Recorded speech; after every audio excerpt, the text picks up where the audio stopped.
come with it, Hero Ball. Right off the front. Thunder coming back to win. This is the L2C Media Network.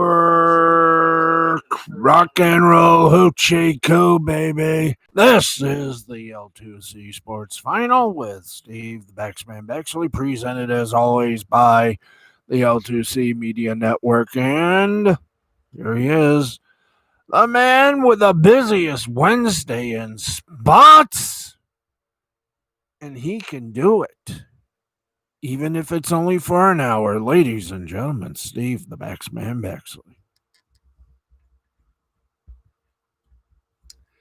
Yeah, now if I can get the microphone to work out. Anyone know where I can get a mic holder? Anyway, show me. Hi there. Oh, am I going to get this thing shared? Can we butcher it up just a little, guys? Thank you. You folks with long hair. You folks with long hair, I salute you with red thunder. It says your connection is unstable. Please wait while we try reconnecting. There we are. Hey, folks, how you doing? Welcome. Good evening. Well, this was a very nice day here, and we usually open this show with a monologue, so why wait? Can we? Is it proper? Can we do this? Okay, let's show the. Hey, Uno. Yep, there's Uno, and yeah, no, the house is a work in progress, as the old saying goes. Hello? I don't know. You doing okay? Yeah, you're okay. Anyway, just gave him some medicine about an hour ago, right on his eyes. And at first, she was a little hesitant, but my mom held her, and I did the work, making sure the tip did not go near the eyeball. Made sure of that. And I put just a tiny bit on each eye, as per rule. So, yeah, my cat's got a little pink eye. So, thank you to the vets over in downtown Jackson, across from the fairgrounds, for the medicine. By the way, I better find that medicine. Oh, wow. Yes, you better find that medicine, Steve, or you're going to be the world's biggest boob next to Dolly Parton. Oh, yes, let's see. It's in here. Good. Okay. Another one will be administered, I know it says 12 hours for 14 days. This was day one. We're going to administer it when we get back from take some folks to Henry Ford. Okay. Done that business. Now, let's get to the business of why we're on late. Of course, we all know why we're on late. It's because we had sports going on. And unfortunately, and I know, when sports goes on, we have to have the rules. When a major sporting event goes on, we have to wait. And so we wait, and wait, and wait. Okay, and we've waited, and now it's time to bring you the news of today. Yes, friends. And arguably the top free agent still available to start training camp, Minnesota Viking pass rusher Everson Griffin. He's found a home, and he's found a good bus. That's right. He's going on Jerry Jones's party bus. That's right. 6 months after opting out of his contract with Minnesota, the former Pro Bowler has signed with the Dallas Cowboys, as first reported by Ian Rappaport of the NFL Network and confirmed by CBS's NFL insider Patrick Walker. He became the latest name to join a revamped defensive line.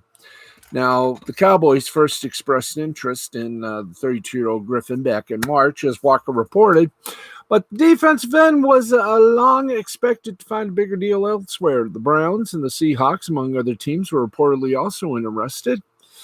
And Griffin, who hadn't completely ruled out a return to the Vikings, according to Rappaport, both Seattle and Minnesota recently went back and forth with the pass rusher, while the Cowboys just quietly went to work to secure him. Now, Griffin isn't the first notable addition to the Cowboys' front four this offseason. Not long after the veteran first hit the market, Dallas signed six-time Pro Bowl defensive tackle Gerald McCoy. The longtime Carolina Panthers started to a 3-year deal. Then in April, they doubled down on the D-line reinforcements by adding his former Carolina teammate, Donderi Poe. Now, originally a fourth-round draft pick in Minnesota in 2010, Griffin joins Cowboy pass rush that lost Robert Quinn in free agency, but still boasts DeMarcus Lawrence, Tyrone Crawford, Aldon Smith, and potentially Randy Gregory, who's awaiting reinstatement since he became a full-time starter in 2014. Griffin is one of only 2 defensive linemen alongside perennial Pro Bowler Aaron Donald with more than 55 sacks, 135 quarterback hits, and 4 Pro Bowl selections. He logged 8 sacks for the Vikings in 2019. Joy and rapture to the world. Good luck as we draw closer and closer to the NFL season. A shock to the system, I know, but still something to think about. Okay, let's get some more news for you. And with that, we bring you something good for a change.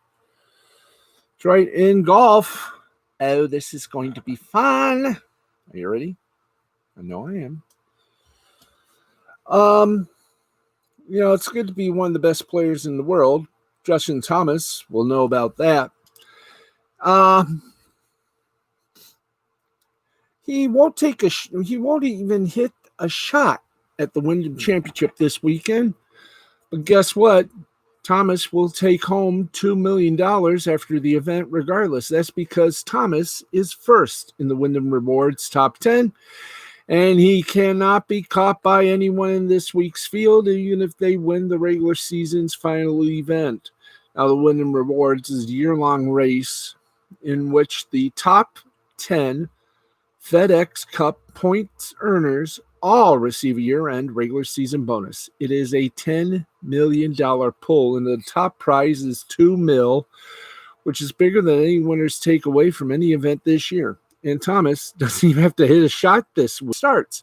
He leads Colin Morikawa by 556 FedEx Cup points and this week by 714. Would you like to know more? I'm glad you would.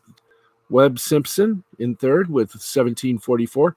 Colin Morikawa in second at 1902. And Justin Thomas just sit right at Chaise Lounge or Chaise Longue and just rest on those 2,458 points.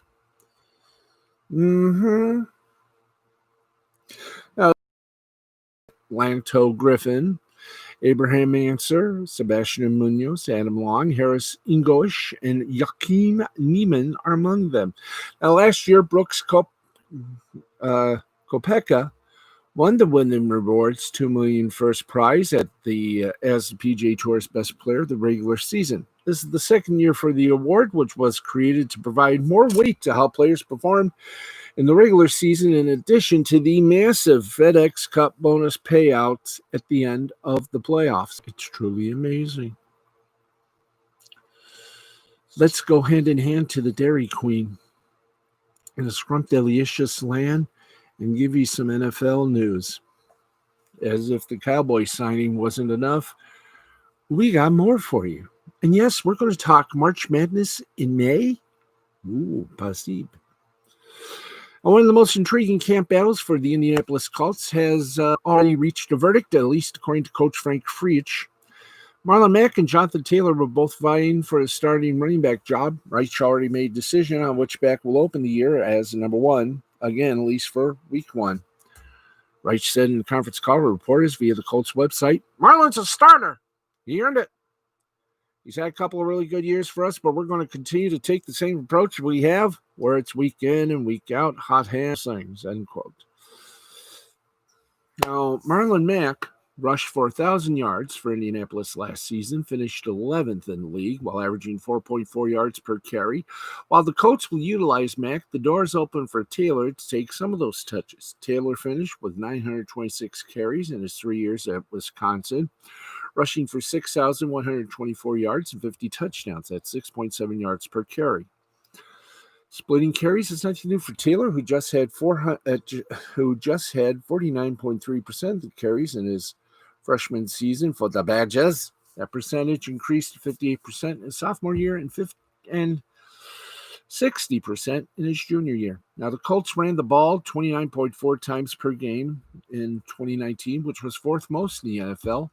Mack's 247 carries ranked 8th in the league, and Indianapolis called running plays 46.36% of the time, 5th most in the league. There'll be plenty of opportunities for both to contribute on the offense. And we hope that's a successful truth. It's got to be something, doesn't it? Yes, sir. It do. As you know, the Big Ten has joined others in canceling the football season. Well, Nebraska and Iowa, actually, they told the Big Ten they're going to play. But Kevin Warren, the Big Ten commish, squashed the idea of Nebraska playing football in another conference this season after Warren initially said Tuesday that today is not the appropriate day to address that. No, Warren told Yahoo Sports of the possibility that the Cornhuskers could still play this fall, not and be a member of the Big Ten Conference. Now, after announcing the Big Ten will not play this fall, Warren rebuffed the idea presented by Nebraska coach Scott Frost on Monday, saying the school would look elsewhere to play in 2020. The program then released a joint statement affirming their intention after Tuesday's announcement. Nebraska Chancellor Ronnie Green, President Ted Carter, Athletic Director Bill Moose, and football coach Scott Frost said in a joint statement Tuesday, "They are very disappointed in the decision by the Big Ten Conference to postpone the fall football season, as we have been and continue to be ready to play." As you know, Nebraska left the Big 12 for the Big 10 in 2011 and has nearly doubled its athletic department revenue since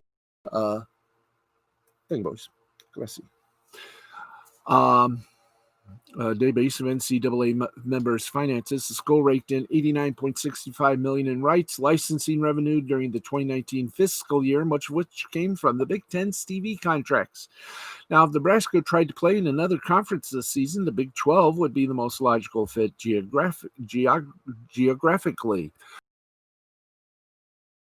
Said Wednesday that Nebraska has not contacted the league about the matter. Now, it seems unlikely Nebraska will be willing to jeopardize its long-term standing in one of the nation's most prominent conferences in order to play this fall, but the joint statement from the university's leaders on Tuesday suggests Nebraska will continue to explore the possibility of playing, even possibly as an independent, even though Warren's words imply that doing so would clearly put the school's relationship with the Big Ten in a tenuous position. Nebraska's statement continues. Quote, safety comes first. Based on the conversations with our medical experts, we continue to strongly believe the absolute safest place for our student athletes is within the rigorous safety protocols, testing procedures, and the structures and support provided by Husker Athletics. We will continue to consult with medical experts and evaluate the situation as it emerges. We hope it may be possible for our student athletes to have the opportunity to compete, end quote. Oh, Nebraska, you were fun, but enjoy being like Notre Dame, independent. Okay, in the National Basketball Association, let's talk boys. We've already done that report. So, if we can we get to the report from the NBA? Thank you, boys. Strive for that report. Thank you. For one reason and one reason alone, let us get to our Giannis story. Okay. Let's get to Giannis. I know you don't want to, but I do, and then we'll do the scores and everything else and play nice. Okay, boom. There we go. See? It's simple. Alrighty. Let's get to it. Finally. Giannis Antetokounmpo let his emotions get the best of him on Tuesday, and the reigning MVP is paying the price for it and fouled several times, finally lost his temper after a charge call. Bucks called timeout, but Antetokounmpo, in his frustration, delivered a headbutt to Wizards man Mo Wagner. He was called for a flagrant 2 foul and ejected. As a result of that shot, the NBA is suspending the Greek Freak for the Bucks' final seeding game Thursday against Memphis Grizzlies, according to ESPN's Adrian Wojnarowski. Giannis was remorseful in his actions when speaking to the media after the game. Terrible action. If I can go back and turn back time and go back to that play, I wouldn't do it. But at the end of the day, we're all human. We all make mistakes. I think I've done a great job all year in my career of keeping my composure and focusing on the game. But like I said, we're human. We make mistakes. But at the end of the day, learn from it. Keep playing good basketball and keep moving forward. In relation to why he reacted that way, the reigning MVP said that he was responding to what he felt was a buildup of emotion over the course of the game. While Wagner received the brunt of his frustration, he wasn't necessarily angry with him. Now, the ejection was the third of Antetokounmpo's regular season career and fourth overall. Based on historic precedent, his one-game suspension was expected. Hashim Thabeet, 2013, and Kevin Garnett, 2015, both headbutted opposing players and were suspended for their team's next game.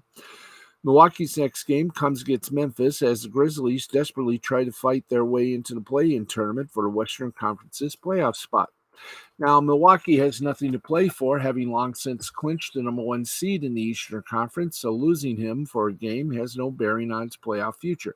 But the Bucks have struggled to get into a rhythm in Orlando due to a combination of rust and coronavirus-induced absences.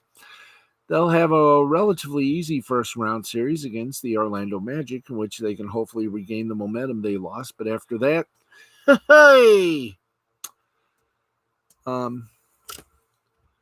Who knows what's going to happen? We shall see. We shall see. Oh, we shall see. Yes. Of shows. And this last one, for college football. Then we'll go to Little March Madness, by the way. There is no Ricada is building his way to it. Might have a little something tomorrow night at midnight Eastern, 11 Central. So get ready for it. Now, here we go. College athletes whose seasons are impacted by COVID-19 came one step closer to gaining eligibility protection on Wednesday when the NCAA Division I Council formally recommended the adoption of emergency legislation that could be finalized by the NC2A on August 21st. Ultimately, it'll be up to the Division I Board of Directors to finalize the recommendations of the council. Those recommendations handed down today included extending the 5-year participation window for athletes who opt out of playing or have a season cut short due to COVID-19. The recommendations also suggest athletes be given an additional season to complete their eligibility. If 50% or less of the maximum allowed competitions are completed by athletes. For example, that would allow football players to retain their eligibility for an additional year. Football season begins, but must be canceled less than halfway through because of COVID-19 conditions or if an athlete contracts COVID-19 and is unable to continue playing less than halfway through a given season. The NCAA's announcement said that the Division I Board of Directors will meet August 21st to review council recommendations regarding student-athlete well-being protections and the future of fall championships. Now, if it approves the recommendations, it'll be a victory for athlete advocacy groups that have risen in prominence and uncertainty about the return of college sports amid the pandemic. A group of Pac-12 athletes organizing under the hashtag We Are United moniker listed, quote, preservation of athletic eligibility, end quote, first among its 3 main requests in a statement released Tuesday night after the league canceled all competition for the remainder of 2020. And bless you, Hugh Downs. Rest in peace. I keep up. Okay. That for a little bit. Well, we got more, so let's give you more. Okay. Amid the never-ending din of declaration and cacophony across the past few months in college athletics, there's one statement college basketball fans should keep at the front of their minds going forward. NCAA Vice President of Basketball, Dan Gavitt, the man responsible for much of the decision-making surrounding the NC2A tournament. If there's basketball being played elsewhere safely in 2021, we will have March Madness, Gavitt vowed in July. It was as direct and on-the-record promise as he could give 8 months out from the scheduled start of the 2021 NCAA tournament. The subtext, of course, we will, by any means necessary, so long as we are cleared by health professionals, hold any type of NCAA tournament possible, because we pretty much can't afford not to. And that is the truth. Right. So, what can the NCAA do with the 2021 tournament? Well, they might have it in, here we go. The NCAA will have to see how the regular season can unfold, if it can be unfolded, before determining a timeline on the postseason. The NCAA should hold the NCAA tournament in March if the season starts in January and exclusively or almost entirely includes conference-only games. Flexibility on an exact start date will depend on the last day of the regular season and 10 days of quarantine following Selection Sunday. A key point, this is when people expect to see their brackets and college players on TV playing out their dreams. Now that makes the most sense and is a clear preference for all invested parties. You can hold the NCAA tournament in April if the season gets delayed for more than 2 weeks at any point, or if it starts in January with at least some non-conference games allowed. April will be prudent if most teams play north of 20 games and or if conference tournaments are held. Now, pushing back to April would be sensible while also allowing schedule flexibility. More games mean more travel, means more risk, means more likelihood positive tests trigger teams have different game inventory, perhaps as high as 7 or 8 outcomes apart. That introduces more issues with the committee in putting together the field. But that's another manifesto altogether. Now, you can hold the NCAA tournament in May if a full-fledged season can be played beginning in January, or if the start of the season is delayed into February, or even early March. Perhaps our country's situation around New Year's was improving, but not good enough to justify a start. But then by St. Patty's Day, maybe we are finally in a good spot with a light at the end of the tunnel, if you love that cliche. And frankly, that cliche is dangerous. Yes, we continue. If that happened and conference-only games began in March, holding an NCAA tournament in May would make the most sense and still be achievable, and certainly something that the NCAA is considering. Or maybe this. Host the NCAAs in Indianapolis over 2 weeks. No matter how big or small the tournament winds in format, this part needs to be in the planning stages now. College basketball is already dwindling. Regular season is a huge task unto itself, but if we can have some semi-balance of a regular season, good news is that the NC2A tournament, by comparison, should be exponentially easier to pull off. Remember, it is the NCAA tournament, unlike D1 football, which has its own bowl and college football playoff system outside the NCAA's purview. College basketball's biggest event is run and funded entirely by the NC2A, and amid a pandemic, this gives the organization the autonomy it needs, and it will have the money and resources to pull it off. So, one of those could be done. I mean, some of the arenas that could do it in Indianapolis, the Bankers Life Fieldhouse, the Hinkle Fieldhouse, the Indiana Farmers Coliseum, Assembly Hall, Mackey Arena, Holman Center, Worthington Arena, Southport High School. Take your pick.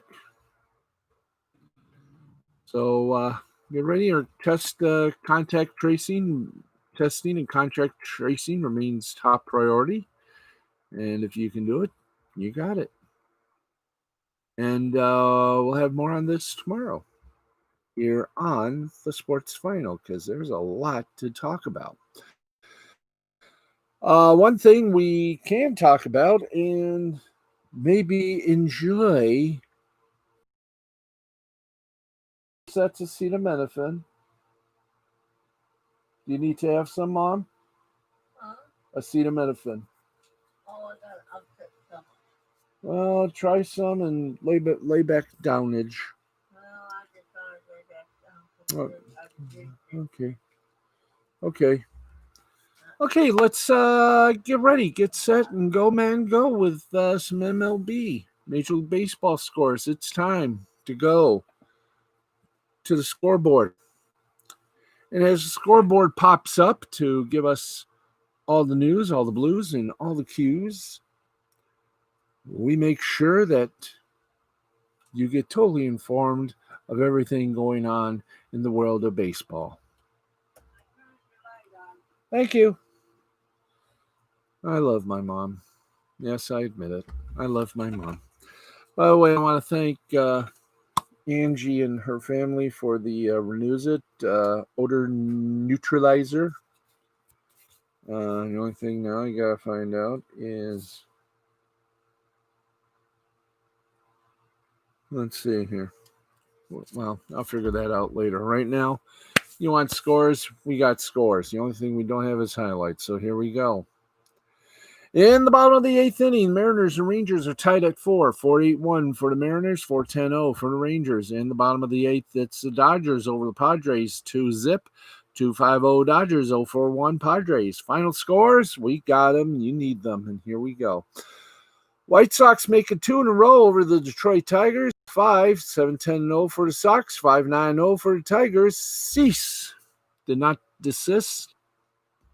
And he got the win. He's 3-1. Boyd got the loss, and he's searching for a win. And Colomb, by the way, Boyd is 0-2, and Colomb got his fifth save.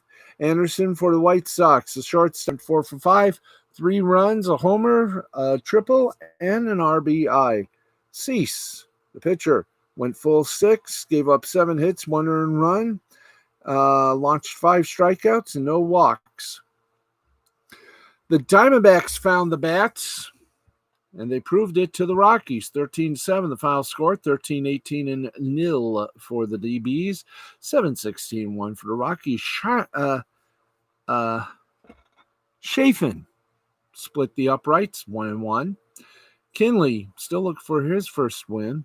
Marte for Arizona, center fielder, 3 for 5, 2 runs, a homer, and 4 RBIs. Ariando, Colorado third baseman, 3 for 5, 2 runs, 2 homers, double, and 3 ribs. Not bad. The Oakland Athletics defeated the California Angels 8-4, 8-9-0 for the Athletics, 4-5-0 for the Angels. Bassett gets his second win for the Athletics. Canning gets his third loss for the Angels. Grossman, the left fielder for the Athletics, goes 1 for 3, 2 runs, a homer, 2 RBIs, and 2 walks. Bassett, the pitcher for Oakland, goes 5 2/3. 5 hits, 4 earned runs, 4 strikeouts, and no walks. And say hello to the Chicago Cubs. Boy, did they do some smacking. They beat the Indians 7-2, 7-8-0 for the Cubs, 2-8-0 for the Indians. Hendricks gets his win. He's 3-1. And Carrasco splits the uprights twice. He's 2-2. Haywood for Chicago, the right fielder, goes 1 for 2, a run, a double, 2 RBIs, and 2 walks. Kendricks, pitcher, goes 6 full, gives up 7 hits, 1 earned run, 5 strikeouts, and no walks. Final in 10 innings, and boy, was this a barn burner. Marlins over the Blue Jays 14-11, 14-14-0 for the Marlins, 11-18-3 for the Blue Jays. Kinsler gets his first win for the Marlins. Dotis, Dotis gets 0-1. And a little song courtesy of the Dobie Gillis thing. Hey.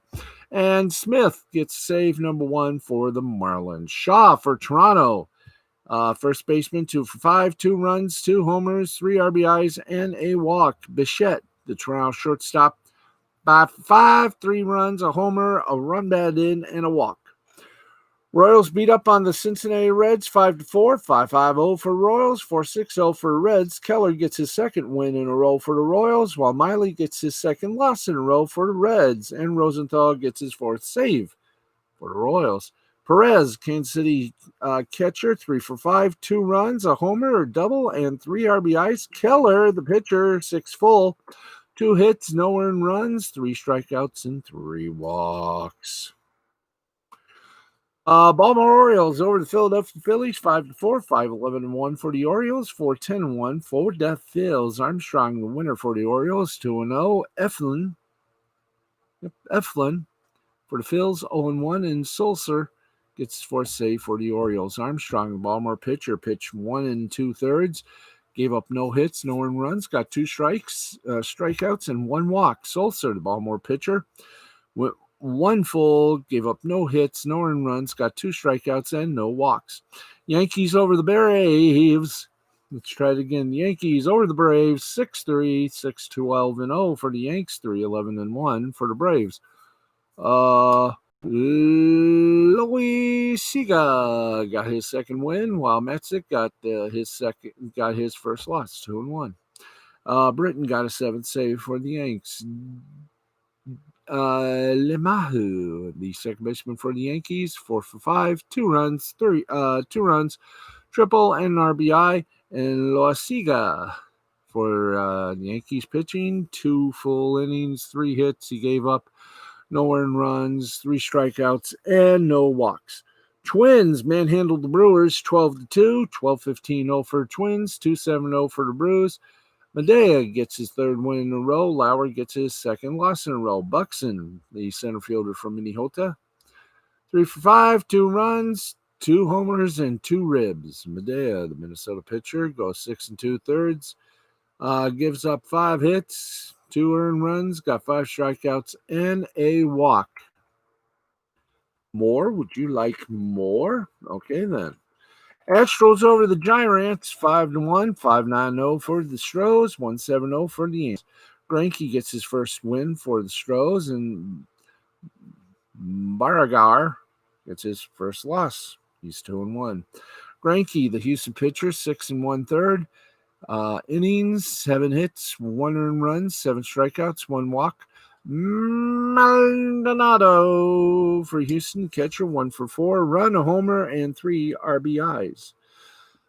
The Mets cook it and hook it with the Nationals 11-6, 11-13-0 for the Mets, 6-10-0 for the Nats. Familia gets a good workout, 1 win, and Sanchez goes 0 for 3 for the Nats.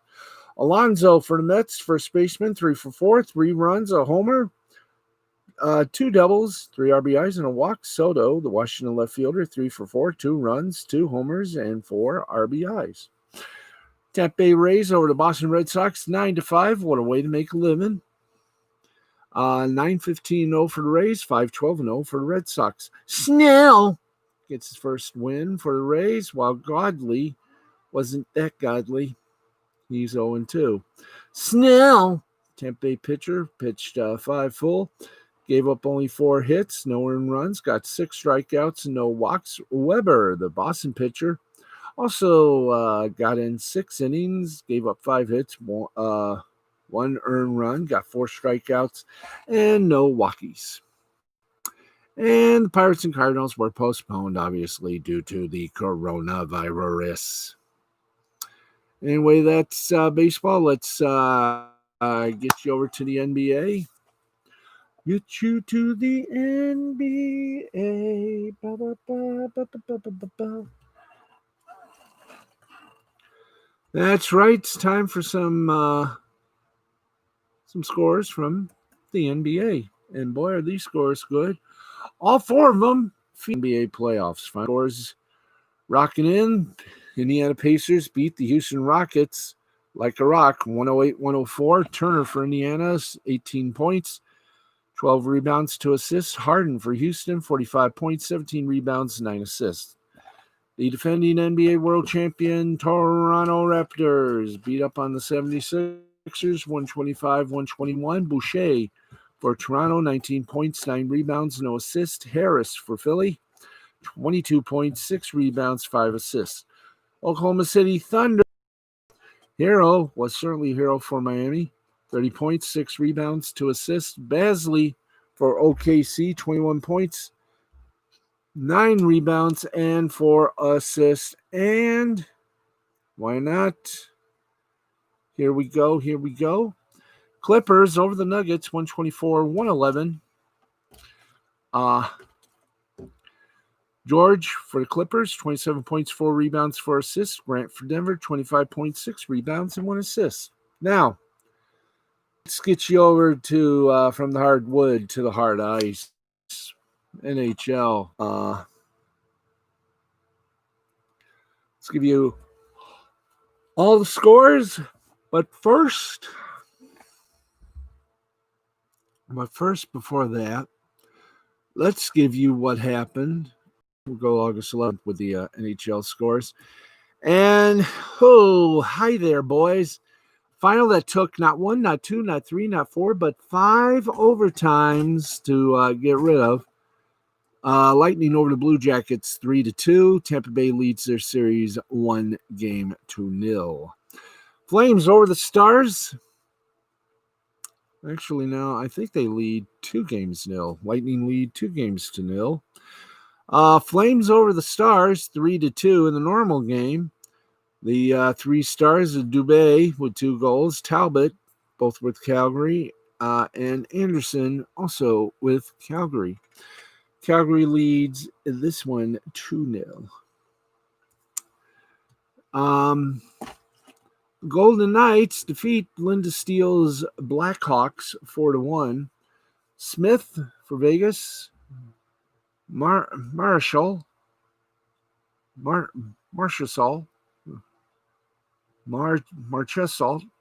however you say it, for Vegas is number 2, and Lehner for Vegas is the 3rd star. And there you go, go. Boom. There you go, go.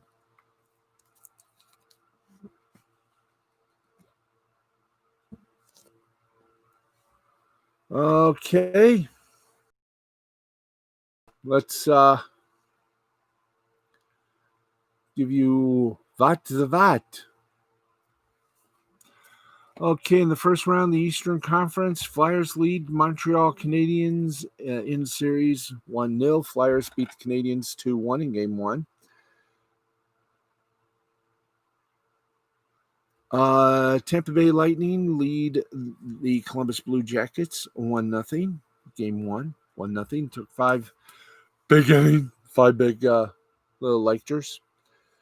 Wait a minute. Why don't we do that in a fortnight? Okay, why don't we just hold off on the bracket there and let us take you from last night to tonight.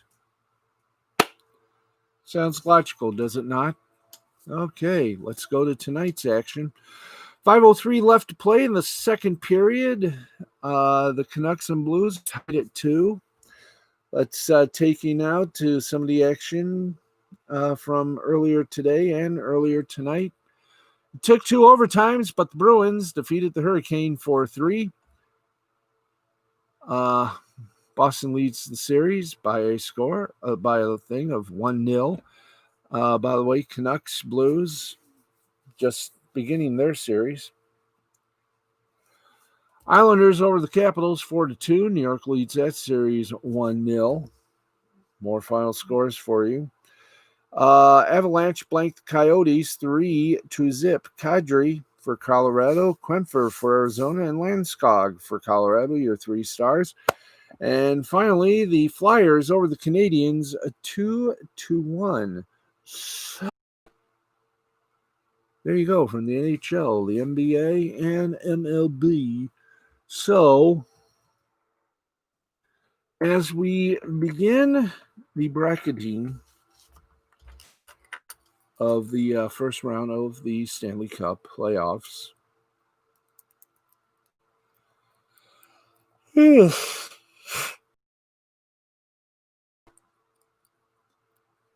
minus, of course, the game that's happening at this hour.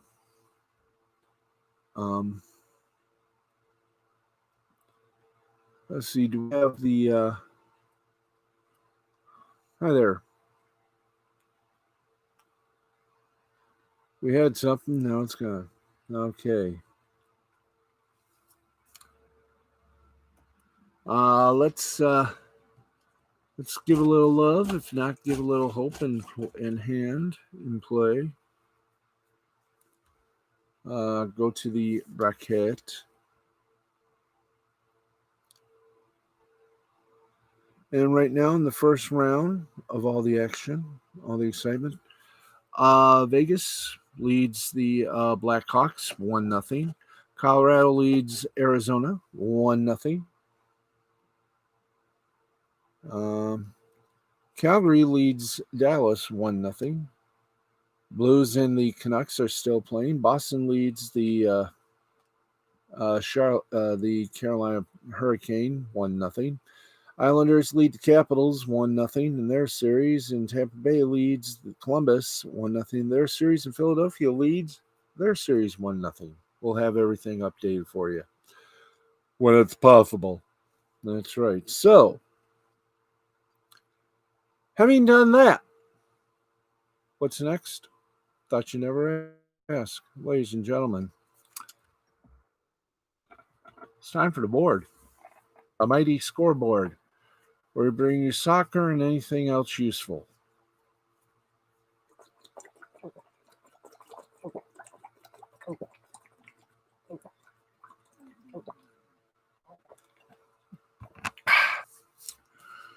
Get to it.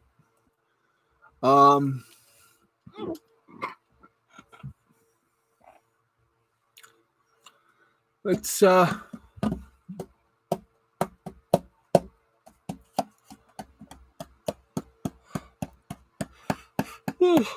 excuse me.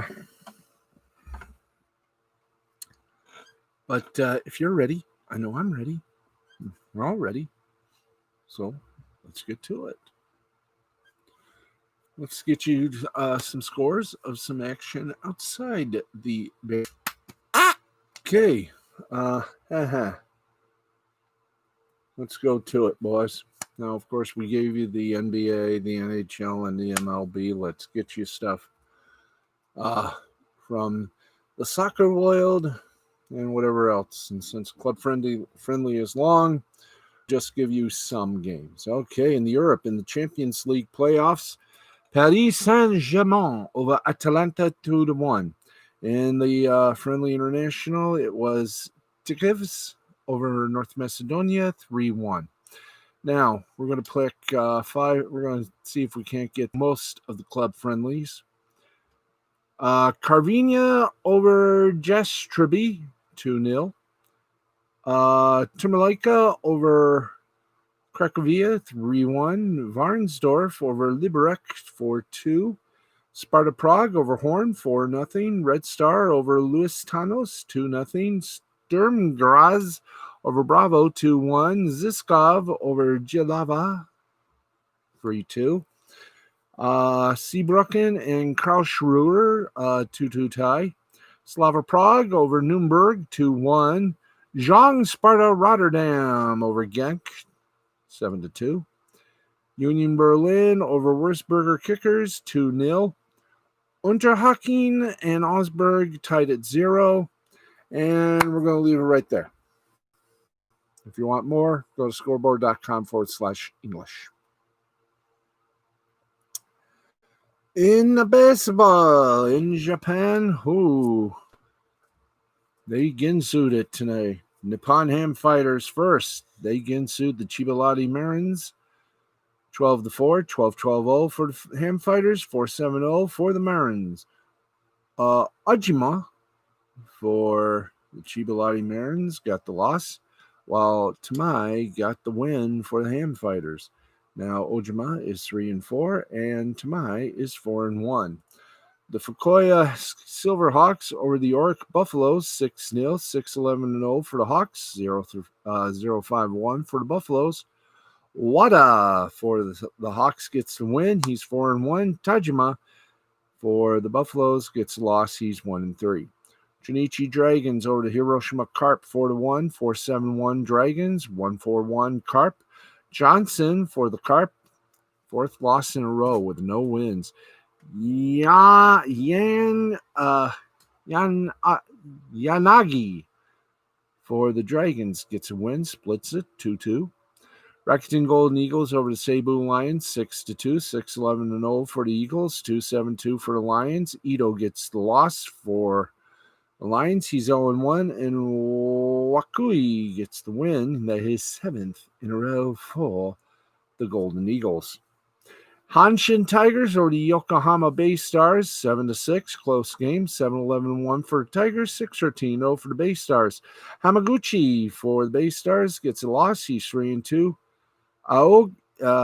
Aoyagi for Tigers goes 5-2. The Omuri Giants over the Yakut Swallows 8-1, 8-12-0 for the Giants, 1-7-1 for the Swallows. Sugano for the Giants 7-0. Hara for the Swallows 2-1. We've already done that part, so let's get going over here. The Nicaragua CNBS playoffs board defeated Dantos 7-1. In South Korea, in the Korean Baseball Organization, Kaiwoon Heroes over the Hanwha Eagles 3-2, 3-9-0 for the Heroes, 2-4-0 for the Eagles. The SK Wyverns over the KT with Swan 11-2, 11-12-1 for the Wyverns, 2-2-1 for the Swan. LG Twins over the Kia Tigers 8-0, 8-12-0 for the Twins, 0-2-0 for Tigers. Lottie Giants over the NC Dinos 8-4, 8-13-0 for Giants, 4-9-0 for Dinos.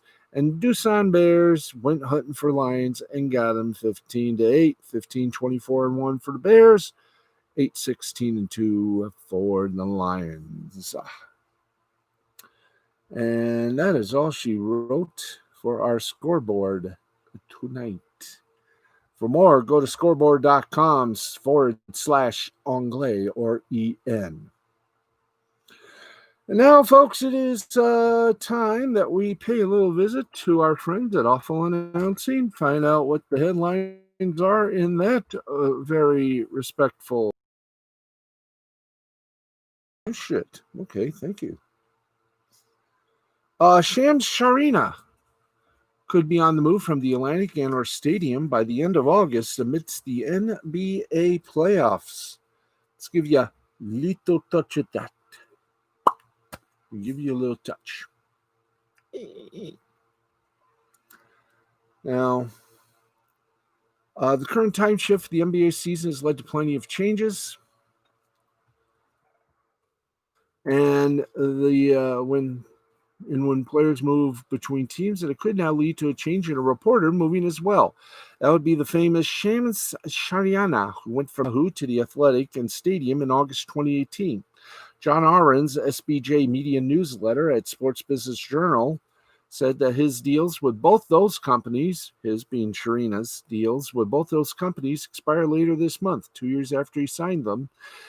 And that could lead him moving on from both of those roles.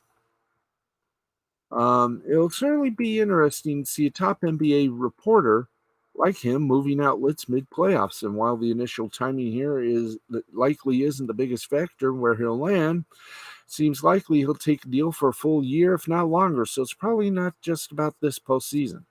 The timing might lead to additional incentive for a broadcaster with national rights to postseason games, ESPN, Turner, to take a run at adding him. ESPN was reportedly in the hunt back in the summer of 2018, and while they already have quite a prominent NBA insider in Adrian Wojnarowski, Woj and Shams worked together well in the past at Yahoo's The Vertical, and ESPN may have more incentive than anyone else to add Shariana as they prioritize having their own reporters breaking the news of the day, whether that's on-screen bottom line ticker or the social media outlets. By contrast, while Turner does have a big social and digital presence, with Bleacher Report and House of Highlights, they don't have TV sports news programs in their channels, including TNT, where the NBA rights aren't all sports all the time, and they don't really have a constant bottom line equivalent where they need to show off the news of the day and who broke it. But there still could be some merit to them bringing in a known name like Sharina. And if they're able to get him to write and or do digital video shows for Bleacher or House of Highlights, it could be in the mix too. Stay tuned for that. And there's going to be something interesting in that. Okay, let's continue. Then we'll say hi to some people, and then we'll say au revoir. For tonight, let's keep going. Deion Sanders has left the NFL Network for a role in Barstool Sports. For his new gig, he'll do podcasts and a Sunday pregame show. Tell you more about that on tomorrow's broadcast. The people of Buffalo, well, you're next to Toronto. But, well, roughly 2.5 weeks into the 2020 Major League Baseball restart season, the Toronto Blue Jays had their home opener Tuesday night. Field, the home cutouts saw their adopted team defeat the Miami Marlins 5-4 in 10 innings. Now, the Jays had already played 14 games on the road, while the team and MLB tried to find a last-minute home ballpark after COVID-19 restrictions by the Canadian government prevented games from being played in Toronto. Now, attempts to make Pittsburgh's PNC Park and Baltimore's Camden Yards their temporary home fell through the toilet, leaving the most obvious solution in Buffalo the eventual choice. Why? Well, they're basically 100 miles away from Toronto. Yet, while the Buffalo sports fans are excited about hosting an MLB team, even if it's just for a season, they sadly will soon find out they won't be able to watch every game their adopted club plays if they subscribe to the MLB streaming service. The MLB has a very, very sick TV blackout rule, highlighting the markets that were most affected by these restrictions. One of them was Buffalo. If you're not familiar with the situation, Awful Announcing has a map of which regions are affected by the Major League Baseball blackout rules intended to protect teams' individual local broadcast rights. Broadcasts from 4 teams are blacked out by Major League Baseball.TV, MLB.TV in the Buffalo area. The Yankees, Mets, Indians, and Pirates also noted this in the Wall Street Journal's Jared Diamond also noted this in his feature on baseball return to Buffalo and no fans being able to see the Blue Jays in person because of COVID-19 restrictions. MLB's archaic blackout rules will not affect Buffalo viewers until September, but beginning with a 3-game series versus the Yankees on September 7th, Buffalo fans won't be able to watch their team on MLB.TV for 13 of 17 games. One exception will be a 4-game series against the Phillies that includes one makeup game from postponement August 2nd. Now, 10 of those games will be against the Yankees, the Blue Jays' AL East division rival. The other 3 involve the Mets and NL East matched up against the AL East this season. Now, while Buffalo fans can watch the Yankees and Mets on cable, so they won't be entirely restricted from watching the Blue Jays, but those who cut the cord from cable or satellite, they're not. Fortunately, the Blue Jays don't play the Indians or Pirates during the shortened 2020 season. The Toronto fans should be able to sympathize. Canadian viewers aren't able to watch the Blue Jays on MLB.TV and have to subscribe to Sportsnet now to watch their team. And that's a big enough fish in its own right, don't you know? Of hellos. And Shannon Terry, the founder of 24/7 Sports, is leaving the website, which is a part of the Viacom CBS family. And how about this? As you know, Dwayne "The Rock" Johnson and his ex, among other NFL. Compromise Dwayne "The Rock" Johnson, his ex-wife, Danny Garcia, and Redbird Capital purchased the XFL. The 3 partners are in for an equal share of the $15 million sale price. However, headlines focus on the most famous of the 3 stakeholders. Johnson is currently one of the world's biggest movie stars and celebrities. His last movie, Jumanji, in 2019, The Next Level, grossed $797 million worldwide, and films in which he starred during his career have earned $4.8 billion. His social media following is ginormous, with a combined 292 million social media followers across Instagram, Twitter, Facebook, and TikTok. And as a former WWE star, he's an ideal face for a pro football league founded by Vince McMahon. Now, how much Johnson's involvement influences potential future interest in the XFL versus providing a live sport for networks to broadcast on its airwaves isn't quite clear, but according to Front Office Sports' Michael McCarthy, Fox Sports is interested in TV rights deal with the league if it's able to move forward with another season. Now, this lines up with a recent report by the Athletic's Daniel Kaplan, which said that Fox wanted to maintain its current TV agreement with the XFL, yet under modified terms. ESPN, meanwhile, wants out. We're on whether or not the league's new ownership might change that stance. Now, yet any TV partnership would be a typical rights fee deal that networks make with sports leagues. New XFL would probably have to buy time on a network for a game broadcast and get money from advertising. But can the league get network partners to pay for production costs as the 2020 version did with Fox and ESPN? McCarthy also speculated that DAZN could possibly show interest rather than pay more money for global NFL rights. Now, the second version of the XFL suspended operations, laid off all of its employees in April when games couldn't be played during the COVID-19 shutdown. At the time, there were no plans to move forward with a 2021 season. The viability of playing football is uncertain at high school, college, and pro levels. So how could the XFL have possibly made any definitive plans? Maybe. No plans for a 2021 season accompanied the announcement of a new ownership group, but conditions may be improved by the spring, and the XFL might be able to create a bubble scenario along with a more made-for-TV product in which its teams can play. If the NFL is able to play in the fall, that will presumably have a proven season that can be played safely and successfully. That league will likely also have access to more resources than an upstart venture. Folks, stand by. This ain't over yet. What is over? We got 3 minutes, so we're going to make this a fast and quickie. Want to say hello to everyone. We'd say the names, but we only got 3 minutes of a show left. So we'll just say it like this. Thank you guys and gals as well. Thank you, everybody. On our little show, you want to know how much time we've had? We've been on the air for 1 hour and 3 minutes, and it's time for us to say goodnight. So thank you, everybody, for watching. And until we meet again tomorrow night, Thursday night, right after, I think it's another Stanley Cup telecast, we got a good show. We got great people, and we thank you always for tuning in. See you tomorrow night following the Stanley Cup. possibly around 12:30 or midnight. Midnight, 12:30. We'll determine it. If the late game is boring, we'll just go with the show. Thanks everybody for watching. As always, may your favorite team be winners, and United America, wherever and whomever ye are. See you tomorrow. Good night, everybody. Be well. Blessings. Blessings.